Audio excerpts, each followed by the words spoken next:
ఆమె దహన సంస్కారాలు కూడా గంగవ్వ చేయించింది. ఇక లంబాడపల్లిలో ఆమెకి తన కొడుకు మాత్రమే మిగిలాడు. భర్త మరణించినా బాధపడని గంగవ్వ అత్త మరణం బాధించిందే.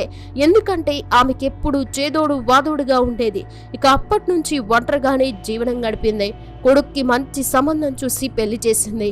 ఇక గంగవ్వ కూలికి వెళితే తనతో పాటు కూలికి వచ్చిన వారిని నవ్వించేది. అందుకే అందరూ గంగవ్వతో పనికి వెళ్ళడానికి ఇష్టపడేవారు. ఇక గంగవ్వ పని చాలా ఫాస్ట్ గా చేయడంతో ఆ ఊర్లోని వారందరూ గంగవ్వకే పని చెప్పేవారు. అలా జీవనం సాగిస్తూ వచ్చింది. ఇక 2012 శ్రీకాంత్ రూపంలో గంగవ్వకి అదృష్టం కలిసొచ్చిందని చెప్పాలి.